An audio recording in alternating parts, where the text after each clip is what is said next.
My mistress is pregnant, so I'm going to remarry. Please divorce me. I was completely expressionless at my husband's words. My husband was apologizing to me. What is he thinking? He's at an age where retirement is on the horizon. What's going on in his mind? I don't particularly mind divorcing. Our son, Michael, is independent and I have my own savings. But I just can't stand the thought of everything going his way. I have my pride too. The pride of someone who has kept the home for 30 years as a wife. Just watch, husband, I'll show you how serious I am. My name is Marcia, 53 years old. I've been working at a mid-sized company ever since I graduated from college. I took a few years off when Michael was born after marrying my husband, Nick, but aside from those few years, I've been working all my life. My husband is meek and not good at asserting himself, which is why he never climbed the corporate ladder. I, on the other hand, have become a manager, someone my colleagues rely on. Of course, there were those who envied my success. She's so bossy for a woman. She's been with the company so long, and thinks she owns the place. Really? I hear these words during breaks. I drink coffee without showing any reaction. At first, I was shocked. But I've gotten used to it. I haven't done anything wrong. That's why my subordinates believe in me and follow my lead. Instead of gossiping, they should be working harder. It was as I finished my coffee that I heard it. My wife's bossy at home too. My son's on her side, and I'm left out in the cold. That's tough. Recognizing the voice, I looked towards its source. From behind a potted plant's shadow, I saw. In the midst of a group speaking ill of me was my husband. And listening closely, it seemed like he was at the center of the trash talking. I always feel uncomfortable being compared to my wife. I'd hate to be compared to that thick-skinned person too. I might have married the wrong person. Who knew she would be like that? Sympathetic sighs rose from the group as my husband sighed. I was clutching my chest. There was no way I wouldn't be upset. My husband used to be a man of weak will. He joined the company a year after me and was sort of thrust upon me to look after, and as I taught him the ropes, we became close. Back then, he used to say he was envious of my abilities. Once we started dating, he would smile proudly about my competence. Not anymore, it seems. Now he resented my success and spread rumors about me.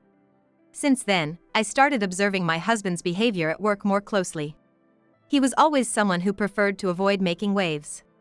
I wonder how he is at home. Hey, Marcia. I'm thirsty. All right. My husband won't walk to the fridge himself. He'd rather have me fetch him a beer. I can't remember him ever helping with the chores. At home, he's more overbearing than other husbands. Maybe, he's just more of a homebody than most. Could you rub my shoulders? I'm tired. Yeah. I'm tired too, and he's been more dedicated to spreading gossip about me than his work. But he seems to get tired all the same. How about some snacks? Didn't you just ask for a shoulder rub? What do you think I am capable of in 2 places at once? It'd be unbearable if there were more of you. He frowned. I was at a loss, but went to fetch some snacks anyway. If only he'd get them himself. In reality, he orders me around for everything. When I set out the snacks on the table, he prompts me to massage his shoulders again. I sighed deeply. My husband is not my ally. I'm reminded of that from time to time. Even when we go shopping on weekends, he hesitates in front of the produce section. He doesn't cook but stops at the sight of any sale sign. Which cabbage should we get? Well, the one you're holding in your right hand looks fresher. When I throw him a lifeline, he nods but rarely follows through with my advice. Let's look up how to pick a fresh cabbage on my smartphone. Really? Then what was my opinion for? He accepts information from his smartphone readily. Rather, he's always messing with it whenever he has a moment. Susan sure is funny. He often laughs out loud looking at his screen. Susan, the newbie? Yeah, the one I've been teaching. Got pretty attached to me. He boasts proudly. Sure enough, Susan frequently asks him for advice at work. Susan is a new employee and not very skilled. In a way, she resembles my husband in his younger days. You've become a mentor, I see. Well, I'm not as capable as you, but I've been at the company for a long time. I'm trying my best, and that's why Susan comes to me. My husband goes on a rant, his face turning red. I'm left speechless.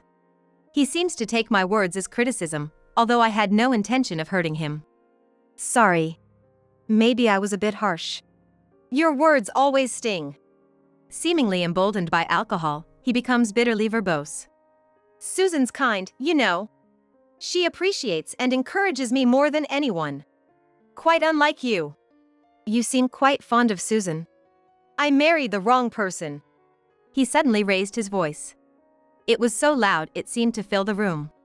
I should have married Susan. That would have saved me from this misery.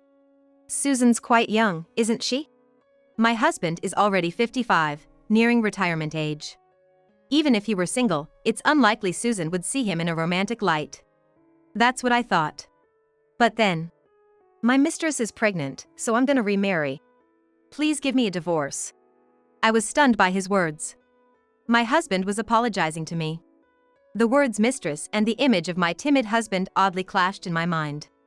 I was confused, but gradually the stark reality began to sink in. Who? It's Susan. We became close after she confided in me. Susan's pregnant? Yes. My husband nodded. I just shook my head in disbelief. Please, I don't want Susan to think of me as an irresponsible man. You're plenty irresponsible to me, though. You're capable at work, and you could always go to Michael's place. But Susan only has me. My husband pleaded. I pondered for a moment. I didn't particularly mind divorcing. But I didn't like the idea of everything going his way. After being smeared by my husband, my reputation at work had taken a hit. Aside from my immediate team, it seems most people enjoyed spreading rumors about me. Now, I would be labeled as the middle-aged woman who was dumped by her husband for a younger employee. That was unbearable. I had made up my mind. After a deep sigh, I said, "All right, goodbye then. Marcia." But let me make one thing clear. You'll probably be fired from the company. What? He cried out in astonishment. You're trying to scare me into staying married? That's not it. I won't do anything, I swear. But I can see it happening. That's a lie. You just don't want to divorce me. But it's too late. Marrying you was a mistake. I need someone who's kind and supportive, like Susan. He said it almost like a moan. When I signed the prepared divorce papers, my now ex-husband told me to pack my things. You're kicking me out? Yes. From today, this house will belong to Susan and me. There's no place for you here. I paid for most of the house. But I had no choice. I gathered my belongings and headed for the door. There was no one to see me off. I was alone on the night streets, wondering what to do next. For the time being, I moved to the park. Sitting on a swing, I killed time before calling my son, Michael. Michael was at a loss for words for a while. What's Dad thinking? Divorcing now, of all times? It's okay. We weren't that close as a couple anyway. Could you come pick me up? I have nowhere to stay. Understood. I'll be right there. The call ended. True to his word, Michael arrived soon after. He emerged from his black car. Michael somewhat resembled his father in looks. But their personalities were completely opposite. Michael invited me into the passenger seat. While driving to his house, he still had a grim look on his face. Dad's really selfish. I'm so disappointed to say he's my father. Don't say that, I said with a wry smile. My patience for my ex-husband had worn thin. But it was a marriage born out of love at one point. Reflecting on the memories of our youth, it was complicated to hear him spoken of so harshly. The next day, when I went to work, my ex-husband wasn't there. Nor was Susan to be seen. Just as I thought. I shrugged my shoulders. After finishing work and heading home, someone called out to me. It was my ex-husband.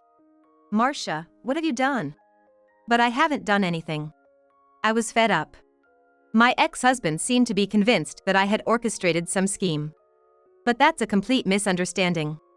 Suddenly I'm fired. That doesn't make sense. I've dedicated myself to this company for years. I've been working hard for this company too, you know.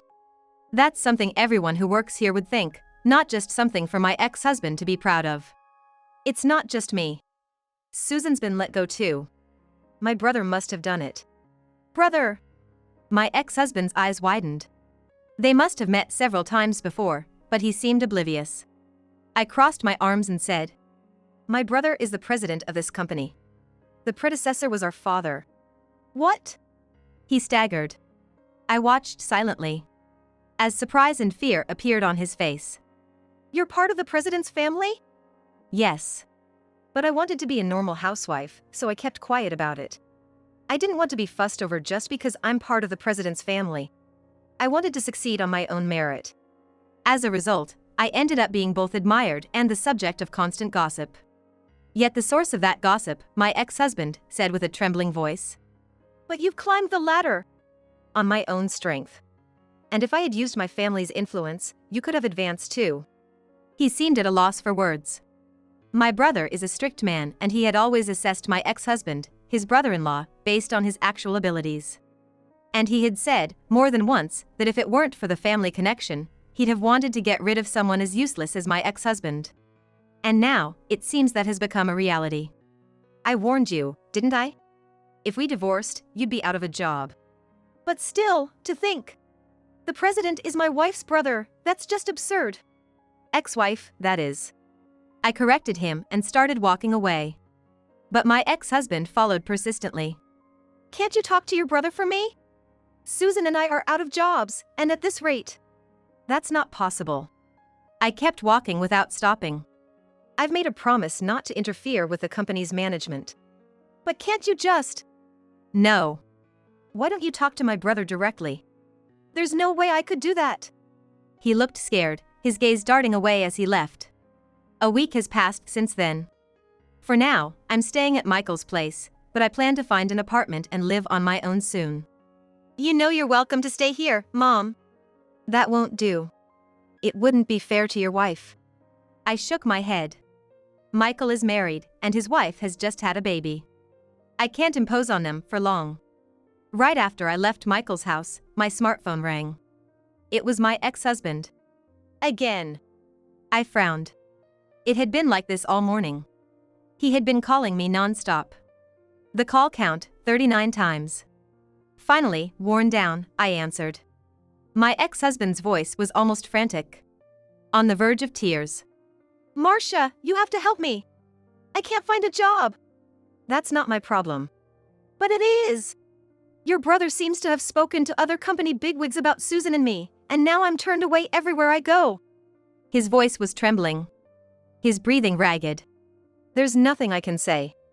I had no other words to offer. My brother must be really upset about this whole thing to go that far. "Don't talk about it like it's someone else's problem." "Because it is." I was perplexed and shook my head. "In fact, we're strangers now, aren't we? We're not a couple anymore." "That's not." I heard something crash over the phone. Right after, my husband let out a scream.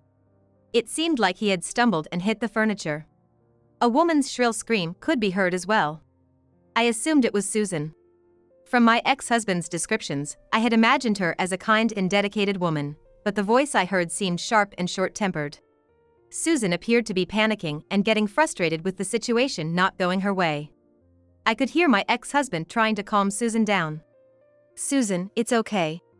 Marcia will sort it out for us. Don't make assumptions." I grimaced unintentionally. How self-centered can someone be? He resented my abilities and gossiped about me, but now in his time of need, he expected me to bail him out. "I'm not your wife anymore, and I have no obligation to help you." "Marcia, don't be like that, okay?" His voice was the sweet-talking kind. When I used to love him, I was weak for that voice. I often let his whims slide. But now, I stood firm and spoke clearly. "You said marrying me was a mistake, right?" He seemed to struggle to respond. His stammering was overlaid by Susan's yelling. "Do something about it. I thought you were rich because of this fancy house. You came after me for my money? Obviously. What else would there be?" Susan snapped back sharply. My ex-husband argued with Susan for a while, but then I heard a door close. Susan seemed to have left the room. My ex-husband spoke over the phone. his voice now completely tearful. I was wrong. It wasn't a mistake marrying you. The mistake was leaving you. Well, that's how it is. I feel relieved that we split up. And with that, I hung up the call. At work, the ghost calls from my ex-husband continued, but I didn't respond. He said Susan had left. He looked like a different person in just 1 month, haggard and unkempt. His clothes were dirty, and he seemed not to have changed them for days. Maybe he hadn't even bathed. And now I have to pay child support with no job. You should, it's your child after all. My ex-husband was standing with his arms crossed at Michael's house entrance. This is my son's house. You betrayed us once, and you still have the nerve to show up. I came to talk to my son. You're no help at all. No matter how feeble he looked, his spiteful nature was intact. And then my ex-husband called out over my shoulder to Michael. Hey, Michael, it's me, your dad. I need to talk to you. Hey, keep it down. I was shocked by his loud voice, not caring about being a neighborhood nuisance. Sure enough, neighbors peered out their windows, wondering what was going on. Dad, cut it out. Michael came to the door.